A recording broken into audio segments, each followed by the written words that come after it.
Asmadi. Semoga antum semua dalam keadaan sehat, dalam keadaan bersemangat.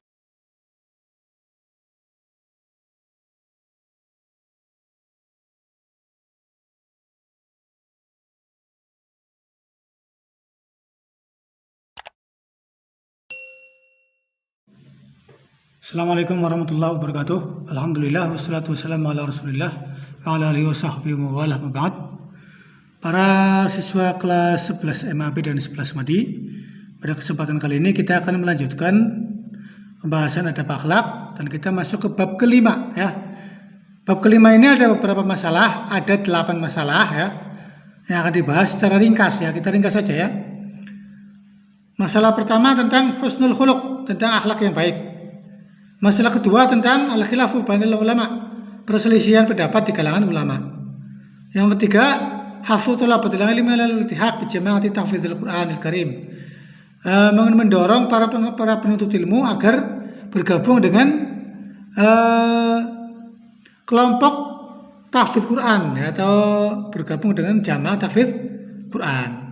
Yang keempat, fit tahdzir minal hasad ya. Peringatan keras agar menjauhi sikap hasad, sifat hasad ya, itu dengki ya.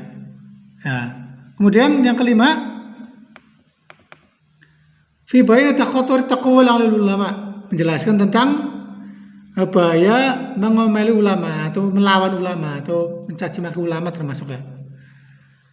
Bahayanya itu berbahaya itu kalau mencaci maki ulama ya, atau ngomel terhadap ulama. As-sadisah yang keenam, masalah keenam, fi bayanil mawqifis shahih li tahfal ulama, sikap yang benar terhadap para ulama. Nah, ini masalah keenam. Masalah ketujuh, at-tahazzub khataru wa daruru ya, berkelompok-kelompok dan bahayanya. Bahaya membuat hizbi, bahaya membuat kelompok-kelompok atau hizbiyah ya. Bahaya membuat kelompok-kelompok atau ikut dalam kelompok-kelompok yang menyimpang ya. Kemudian yang ke-8, masalah ke-8, fadlu tilawati kitabillah huwa as-surah al-batinah allati tubi'al insanu 'alaiha. Akhlak adalah gambaran batin yang manusia diciptakan atasnya. Gambaran batin yang manusia diciptakan dengan tabiat tersebut. Itu definisi akhlak. As-surah al-batinah allati tubi'al insanu 'alaiha. Ya.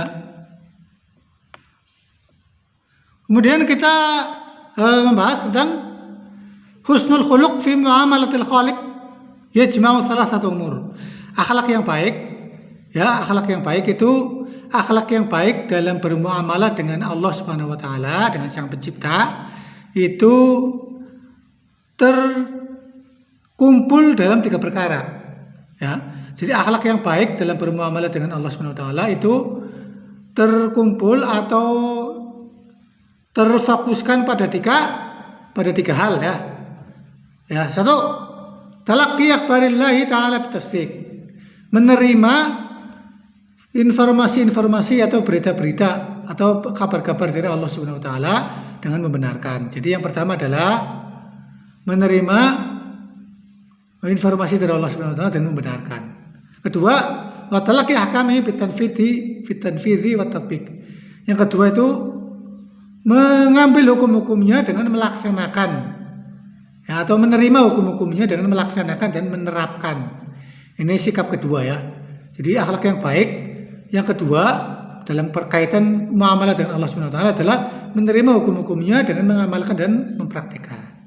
Yang ketiga, wa talaqqi aqdari bisabri wa ridha, menerima takdirnya, menerima takdir Allah dengan sabar dan ridho ya. Jadi akhlak terhadap Allah Subhanahu wa taala itu ada tiga. Akhlak yang baik dalam bermuamalah dengan Allah Subhanahu wa taala itu ada 3 ya. Ini saja yang kita hafalkan ini ya. 1, talaqqi akhbarillahi ta'ala bitasdiq. 2, talaqqi ahkami bitanfidhi wa tatbiq. 3, talaqqi aqdarihi bisabri war ridha ya. Itu tentang akhlak yang baik ya. Kemudian pembahasan selanjutnya adalah al-khilafu bainal ulama ya. Perbedaan pendapat di kalangan ulama. Nah, kita akan masuk tentang sikap dalam berkaitan dengan manusia itu ada 3 kelompok.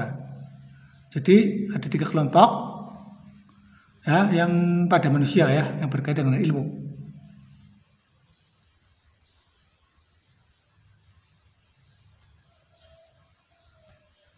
Nah,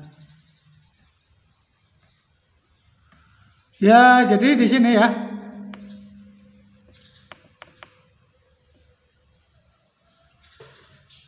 Wan-nasu yanqasimuna fi hadzal bab fi thalathati aqsam. Manusia itu terbagi menjadi 3 ya.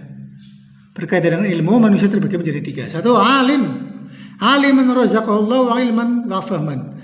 Orang alim yang Allah memberinya ilmu dan pemahaman. Ini pertama, tingkatnya ulama ya. Pertama adalah ulama. Yang kedua, talibul ilmin indahu minal ilm. Lakinnahu lam yablugh darajata dzalikal mutabakhir. Kedua adalah penuntut ilmu yang memiliki ilmu tapi belum sampai kepada derajat ulama ya. Tingkatan kedua ya. Kemudian yang ketiga adalah amiyun la yadri syai'an.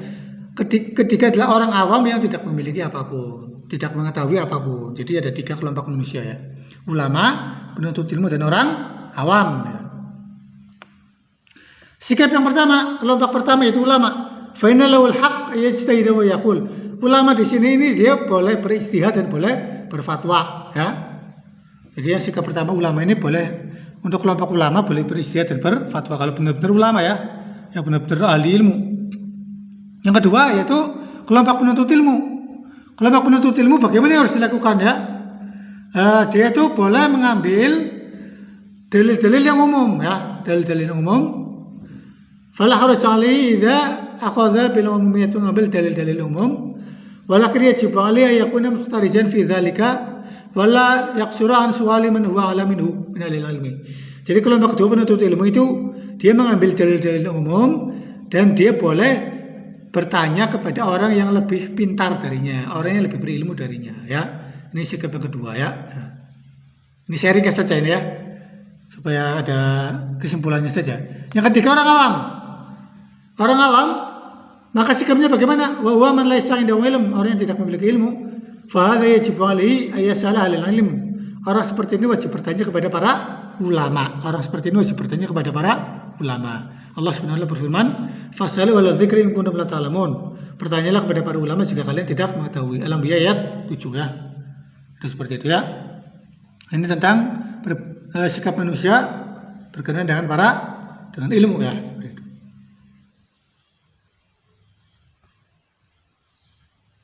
Kemudian pembahasan selanjutnya adalah masalah ketiga adalah menganjurkan para penuntut ilmu agar bergabung dengan halakoh tahfidz. Halakoh tahfidz Quran ya. Jadi ini anjuran kepada penuntut ilmu agar dia menghafal Al-Quran ya. Ya, ini saya sebutkan dalilnya cukup terkenal ya, sangat terkenal ya. Saya ringkas, tidak usah diperpanjang ya di sini. Dalilnya banyak sekali ya, dalilnya banyak sekali. Ya, dalilnya banyak sekali tentang anjuran untuk bergabung dengan halakoh tahfidz. Halakoh tahfidz ya.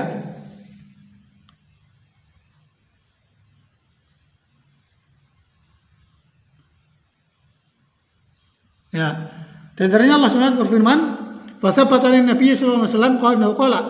Allah berfirman telah tetap dari Nabi Muhammad sallallahu alaihi wasallam bahwasanya beliau bersabda, "Khairukum man ta'allama al-Qur'ana wa 'allamahu." Sebaik-baik kalian adalah orang yang belajar Al-Qur'an dan mengajarkannya. Sebaik-baik kalian adalah orang yang belajar Al-Qur'an dan mengajarkannya. Ini muttafaqun alaih. Hadisnya riwayat Bukhari dan Muslim ya. Jadi ini dalil yang menganjurkan agar agar bergabung dengan halakoh tahfidzul Quranil Karim ya.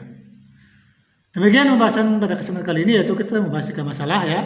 Itu masalah pertama akhlak yang mulia, kedua menyikapi perbedaan pendapat dengan ulama. Saya ringkas dengan menyebut macam-macam manusia berkaitan dengan ilmu yang ada 3 kelompok. Kemudian yang ketiga adalah anjuran agar mengikuti halakoh tahfidz ya. Demikian pembahasan pada kesempatan kali ini ya, semoga bermanfaat. Aqulu qouli hadza wa astaghfirullahal azim li wa lakum wa li syarril muslimin min kulli dhanbin fastaghfiruhu innahu huwal ghafurur rahim. Assalamualaikum warahmatullahi wabarakatuh.